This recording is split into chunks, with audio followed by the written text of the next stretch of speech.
ଛେଲିପଦା ନାମରେ ଗୋଟିଏ ବହୁତ ସୁନ୍ଦର ଗାଁଟିଏ ଥିଲା। ସେ ଗାଁରେ ସବୁଠୁ ବଡ଼ ଧନୀ ଲୋକଟିଏ ରହୁଥିଲା। ତା ସ୍ତ୍ରୀ ଅନୁ ସହିତ ସେ ବହୁତ ଖୁସିରେ ରହୁଥିଲା। ତାର ସବୁ କିଛି ଥିଲା ପରେ ବି ଗୋଟିଏ ସନ୍ତାନ ନଥିଲା। କାଠିଆ ଦିନେ ତା ସ୍ତ୍ରୀକୁ କହିଲା, ଆମ ପାଖରେ ଧନ ସମ୍ପତ୍ତି ସବୁ କିଛି ରହିକି ବି ଲାଭ କ'ଣ, ଯେ କି ଆମ ପାଖରେ ଗୋଟିଏ ସନ୍ତାନ ନାହିଁ। ଆମେ ଦିଜଣ ମରିଗଲା ପରେ ଆମ ସମ୍ପତ୍ତିର ମାଲିକ କିଏ ହେବ? କି ଶୁଣ ଟିକେ, ଉପର ବାଲା ତ ସମସ୍ତଙ୍କୁ ଦେଖୁଛନ୍ତି। ଦିନ ଆସିବ ଆମର ବି ଗୋଟିଏ ସନ୍ତାନ ହବ। ହଁ, ଏଭଳି ହଉ, ମୁଁ ତ ଏଇଆ ଚାହୁଁଥିଲି। ଆଉ ଏମିତି କହି କାଠିଆ ସେଠାରୁ ଚାଲିଗଲା।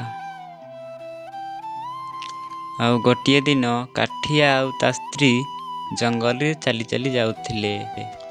ଆଉ ଏମିତି କିଛି ବାଟ ଚାଲୁ ଚାଲୁ କାଠିଆର ସ୍ତ୍ରୀ ଗୋଟିଏ ସନ୍ତାନ କାନ୍ଦୁଥିବାର ଶୁଣିବାକୁ ପାଇଲା।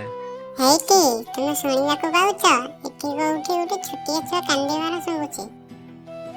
ଆରେ ହଁ ଅନୁପମା, ମୁଁ ଶୁଣିବାକୁ ପାଉଛି, ହେଲେ କୋଉଠି କାନ୍ଦୁଛି? ଲାଗୁଛି ଗଛ ମୂଳ ପାଖରେ କାନ୍ଦୁଛି। ଅନୁପମା ଆଉ କାଠିଆ ସେ ଗଛ ପାଖକୁ ଗଲେ। ଆରେ ସତରେ ତ ଏଠି ଛୁଆଟିଏ କାନ୍ଦୁଛି। ଆରେ ଲାଗୁଛି ଛୁଆଟିକୁ ଏଠିକି ଛାଡ଼ି ଦେଇ ପଳେଇଛି। ହେଲେ ଛୁଆଟିର ଆମେ କ'ଣ କରିବା? ଚାଲ ଆକୁ ଘରକୁ ନେଇଯିବା। ଉପରବାଲା ଯାହାକୁ ଦେବେ ଛପର ଫାଡ଼ିକି ଦେବେ। ସେଠାରୁ କାଠିଆ ଓ ଅନୁ ସେ ଛୁଆକୁ ସେଠାରୁ ଧରିକି ଆସିଲେ। ସେଇଦିନଠାରୁ କାଠିଆ ଆଉ ତା ସ୍ତ୍ରୀ ଖୁସି ଖୁସିରେ ଜୀବନ କାଟୁଥିଲେ। ଆଉ ଏମିତି କିଛି ବର୍ଷ ବିତିଗଲା ପରେ ଅନୁପମାର ଗୋଟିଏ ସନ୍ତାନ ଜନ୍ମ ହେଲା। ଆଉ କାଠିଆ ସନ୍ତାନ ଜନ୍ମ ହେବାର ଦେଖି ବହୁତ ଖୁସି ହେଲା। ଆରେ ଦେଖିଲ ଅନୁ, ଭଗବାନ ଆମକୁ ହୀରା ପରି ଦିଟା ସନ୍ତାନ ଜନ୍ମ ଦେଇଛନ୍ତି। ଆଉ ଏଥିରୁ ଖୁସି ହେବାର ମୋ ପାଇଁ କ'ଣ ଅଛି? ତୁମେ ଠିକ କହିଲ, ଆମେ 2 ଜଣ, ଆମ ପିଲା 2 ଜଣ। ଆଉ ସେଇ ଦିନଠାରୁ କାଠିଆର ପିଲା 2 ଜଣ ଧୀରେ ଧୀରେ ବଡ଼ ହେବାକୁ ଲାଗିଲେ। ଆଉ 2 ଭାଇ ବହୁତ ବଡ଼ ହୋଇଗଲେ। ତାର ବଡ଼ ଭାଇ ଟିକେ ଶାନ୍ତଶିଷ୍ଟ ଆଉ ସାନ ଭାଇ ତାର ଟିକେ ରାଗି। ଆରେ ମା, ଏ ପାଗଳ ଛୁଆକୁ ତୁ କୋଉଠୁ ନେଇକି ଆସିଛୁ? ଆରେ ଏମିତି କୁହନ୍ତୁନି, ଯାହାହେଲେ ବି ସେ ତ ଭାଇ ନା। ତମ 2 ଜଣ ପାଇଁ ପୁରା ସମାନ। ଆରେ ମା, ସେ ଯାହା ହେଲେ ବି ପର ପିଲା। ମୁଁ କେମିତି ଭାଇ ବୋଲି ମାନିବି? କୁହନ୍ତୁ, ତମେ କୁହ, ମୁଁ କେମିତି ମାନିବି କୁହ? ଆଉ ମାଆକୁ ଏମିତି କହି ସାନ ପୁଅ ସେଠାରୁ ଚାଲିଯାଏ। ଗୋଟିଏ ଦିନ ସକାଳୁ ଅନୁ, ଆମର ଧୀରେ ଧୀରେ ବୟସ ଗଡ଼ି ଯିବାର ଲାଗୁଛି। ଆଉ କେବେ କ'ଣ ଆମର ହେଇଯିବ କିଛି ଜଣା ନାହିଁ। ମତେ ଲାଗୁଛି ଏବେ 2 ଜଣଙ୍କୁ ଆମର ଧନ ସମ୍ପତ୍ତି ବାଣ୍ଟି ଦେବାର ଅଛି। ଆରେ ହଁ, ତୁମେ ଠିକ କହୁଛ। କାହାକୁ କେବେ କ'ଣ ହୋଇଯିବ ଆମକୁ କ'ଣ ଜଣା ଅଛି? ସମୟ ଥାଉ ଥାଉ 2 ଜଣଙ୍କୁ ଡାକିକି ଭାଗ କରିଦେବା। ଆଉ ଆଗ ଦିନ ସକାଳୁ ପୁରା ପରିବାର ମିଟିଂ କରିବାକୁ ବସିଯାଆନ୍ତି। ମା, ବାପା, ଆମକୁ କିଛି କଥା କହିବାର ଅଛି କି? କ'ଣ ପାଇଁ ଡାକିଲ? ହଁ ରେ ପୁଅ, ଆମର ତ ଧୀରେ ଧୀରେ ବୟସ ଗଡ଼ି ଯିବାକୁ ଲାଗିଲାଣି। କିଏ ଜାଣିଛି କାହାର କେବେ କ'ଣ ହୋଇଯିବ। ଆଉ ମୁଁ ଭାବୁଛି ସମୟ ଥାଉ ଥାଉ ତମକୁ ଭାଗ ଦେଇଦେବି। ଆଉ ଏହା ଶୁଣି 2 ଭାଇ ଆଶ୍ଚର୍ଯ୍ୟ ହେବାକୁ ଲାଗିଲେ। କ'ଣ ମା, କ'ଣ ବାପା, ଏମିତି କହୁଛ? ତମେ ତ 2 ଜଣ ଏପର୍ଯ୍ୟନ୍ତ ବଞ୍ଚିଛ ନା?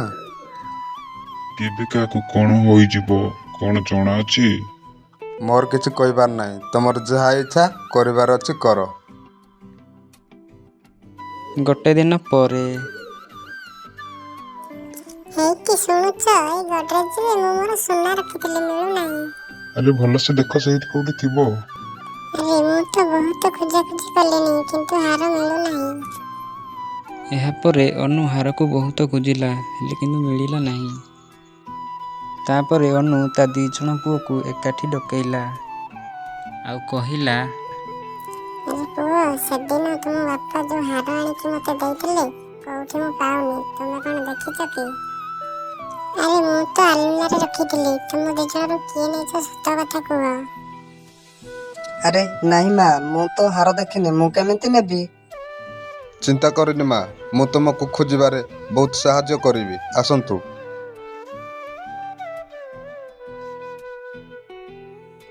ମା, ଓ ମା, ହାର ମିଳିଗଲା। ଶୀଘ୍ର ଏଇଠିକି ଆସ। ମା, ଶୁଣୁଛି ନା ନାହିଁ? ଏହାପରେ ବଡ଼ ଭାଇର ପକେଟରୁ ହାରଟି ବାହାରିଲା। ଦେଖୁଛୁ ତ ମା, ଆକୁ ତୁ କୋଉଠୁ ଗୋଟେକି ଆଣିଲୁ? ଇଏ ତ ଚୋର ବାହାରିଲା। ନାହିଁ ମା, ମୁଁ ତ ଏ ବିଷୟରେ କିଛି ବି ଜାଣିନି। ମୋ ସାର୍ଟ ପକେଟକୁ କେମିତି ହାର ଆସିଲା ତା ବି ମୁଁ କିଛି ଜାଣିନି। ତୁ ମା ମୋ କଥା ବୁଝ ମା, ମୁଁ ସତ କହୁଛି ମା, ମୁଁ କିଛି ବି ଜାଣିନି। ସତରେ ମା, ଇଏ ଗୋଟେ ଚୋରଟା। ଆ କଥା ବିଶ୍ୱାସ କରନି। ବାହାର ଯା ଆମ ଘରୁ, ବାହାର ଯା। ହେ ଭଗବାନ, ଏସବୁ କଣ ଦେଖିବାକୁ ପାଉଛି? ଏହାପରେ ତା ବଡ଼ ଭାଇ ଘର ଛାଡ଼ି ଚାଲିଯାଏ। ଗୋଟେ ଦିନ ତା ସାନ ଭାଇ ବାଇକ୍ ନେଇ ରାସ୍ତାରେ ଯାଉଥାଏ। ଆଉ ସେତିକିବେଳେ ତାର କାର୍ ଆକ୍ସିଡେଣ୍ଟ ହୋଇଯାଏ। ସେହି ସମୟରେ ତା ବଡ଼ ଭାଇ ଚାଲି ଚାଲି ଯାଉଥାଏ। ଆଉ ଦେଖେ ତା ବଡ଼ ଭାଇ ରାସ୍ତାରେ ପଡ଼ିଛି। ଆଉ ତା ଭାଇକୁ ପଡ଼ିଥିବାର ଦେଖି ସେ ତୁରନ୍ତ ମେଡ଼ିକାଲକୁ ଧରିକି ଯାଏ। ଯେତେବେଳେ ତା ସାନ ଭାଇର ହୋସ ଆସିଲା ଆଉ ଦେଖେ ତା ବଡ଼ ଭାଇ ତା ସାମ୍ନାରେ ଠିଆ ହୋଇଛି। ଆଉ ସେହି ସମୟରେ ତା ବାପା ମା ତା ପାଖରେ ପହଞ୍ଚିଥାନ୍ତି। ବଡ଼ ଭାଇ, ମୋତେ କ୍ଷମା କରିଦିଅ।